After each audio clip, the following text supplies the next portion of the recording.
I think the American public can get over itself when it comes to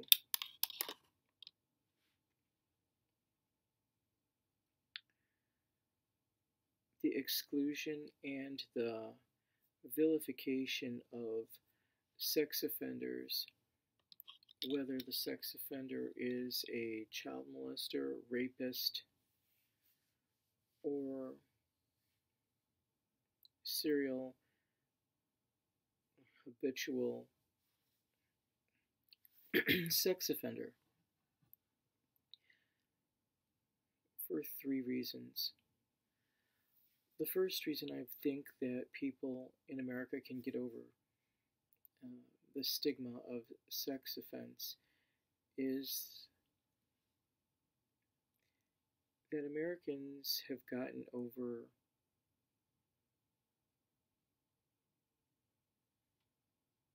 excluding women from voting. That was a milestone in the 1920s in which women petitioned and fought for their right to vote, and they got it. In a way, I cannot believe that Americans would exclude any female from voting. And to suggest that they're less human because they're female is just bizarre to me. Another reason Americans can get over their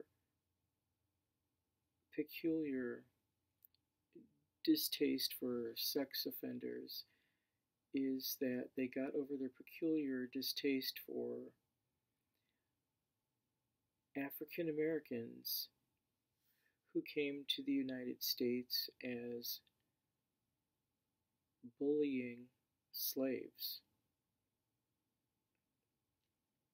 Clearly, historically, slaves came on the behalf of Caucasians to bully the Native Americans into, beyond bully, but ultra bully the Native Americans, Mayan, Incan, Aztec, just to be clear, and other Native Americans throughout the Americas, to bully them out of their land, out of their position of society in their own land, on behalf of Caucasians, with the expectation that they would be manumitted or freed from slavery to the Caucasian colonial imperial investor.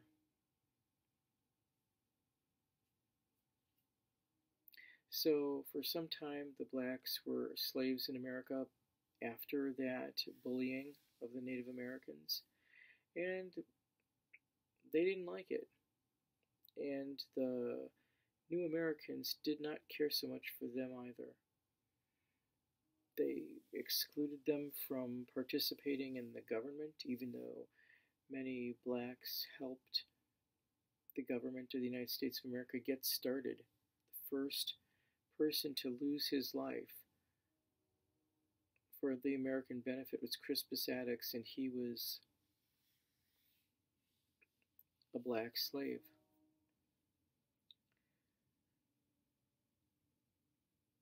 Another reason that I feel Americans can get over their distaste for or disapproval of sex offenders, whether they're rapists or child molesters or habitual, is that Americans have gotten over their prejudice of excluding senior citizens, the elderly, and the handicapped.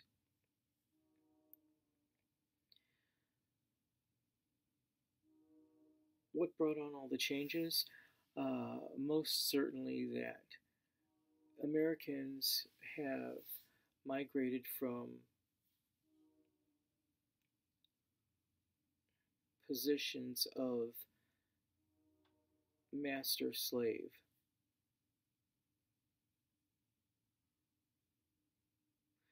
in which the master is in control of the wife and in control of his slave and is in control of any and all human beings in his care or her care. So with the dissolution of the master-slave relationship, we're starting to treat each other like human beings. And the majority of this treatment is not coming from the worldviews of atheism or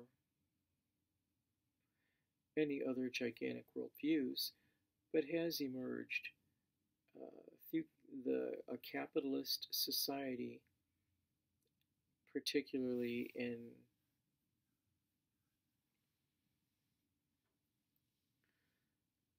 Christian action. Today, Christian action does not seem to be as effective as it once was. The definition of Christian in America has definitely changed for the worst, as Christians no longer seem to be Christian because they don't believe in mercy and grace. They believe in grace and being a superman or super person. Yet, I feel that Americans can get over their extreme prejudice of sex offenders of all walks, because they've gotten over their subjugation of women by preventing them to vote, because they've gotten over their hatred and segregation for African Americans who came as bullies and slaves to the New World, and because Americans have gotten over their prejudice against the elderly and the handicapped. We seem to be going through a trend in which the same people who were abused, the women, the blacks, the elderly and the handicapped, are behaving like bullies themselves, perhaps to blend with the first oppressors, primarily the white Caucasian male, orchestrating the bullying of others for his or her behalf, to save that plantation, to expand their own market in order to become rich.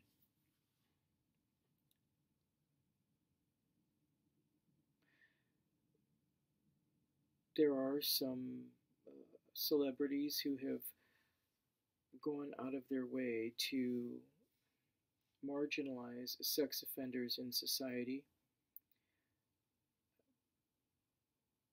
Celebrities, television celebrities, two in particular, one female, one male white, one female black,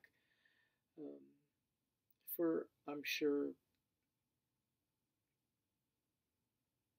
good reasons? No, I'm not sure. It appears that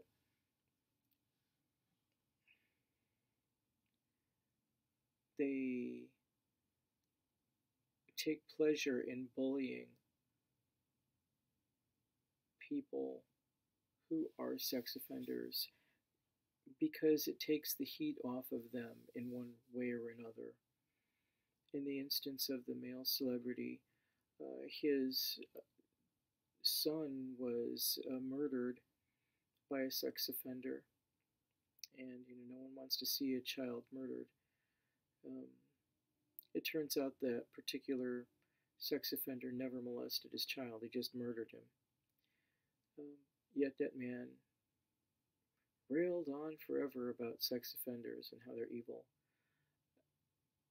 The black female celebrity, television celebrity, went out of her way to demonize sex offenders. It appears that her demonization of sex offenders was a strategy to displace the hatred or animosity she may have experienced because she's female and because she's black onto other people so that she would no longer be the bad guy, the fall guy, the excluded. Someone else can be excluded, not her.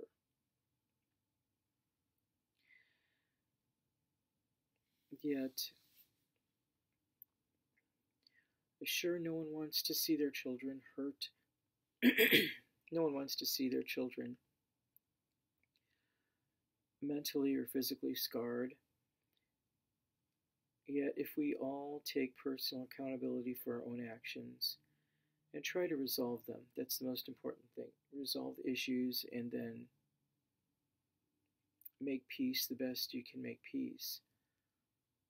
That would be the best way to move on in those situations in which there's an encounter between a sex offender and a sex offender's victim.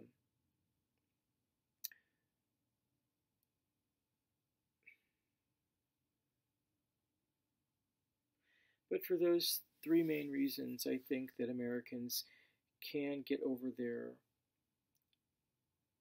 stigmatization of sex offenders, rapists, and especially child molesters who've endured much harassment from just about anyone else who wants to displace their own feelings of inadequacy onto somebody else to make them a scapegoat, the sex offenders a scapegoat for the advancement of others. I think it is high time that America cease its stigmatization of sex offenders. I think that the sex offender registry should be dissolved. No one should be held to being remembered as that person who committed one offense or more and is labeled as they were a professional at that for the rest of their life. People aren't defined by one or two actions. People's actions expand and contract with time.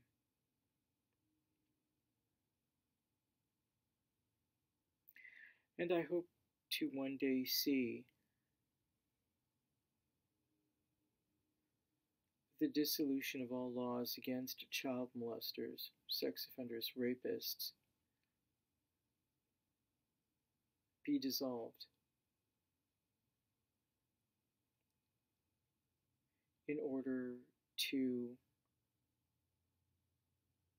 better assimilate everyone, every American whose extremes go from one to the other.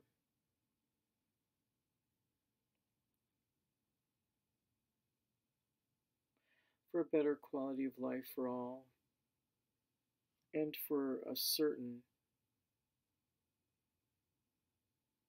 experience that child molesters feel part of the American way of life rather than excluded from its economic participation under all circumstances that only leads to, being excluded only leads to bad things. And haven't we all had enough of vice? What can you do?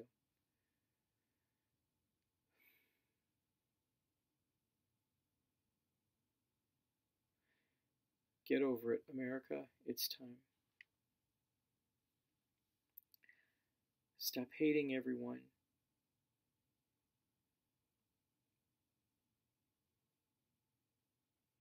With the advent of Hillary Clinton being potentially exposed as a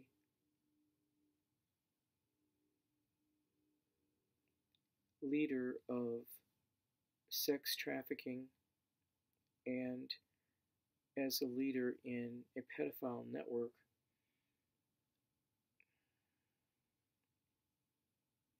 as great a woman as she is, or as experienced as she is, I think we owe it to all Americans to reflect on whether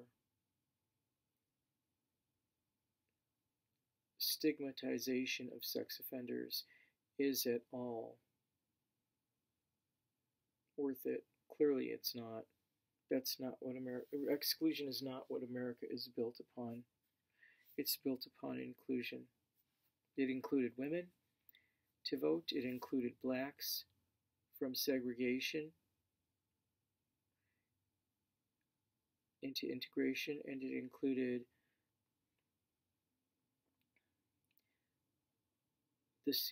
the elderly and the handicapped. Let's let go of the laws against sex offenders and the registries and all stigmatization.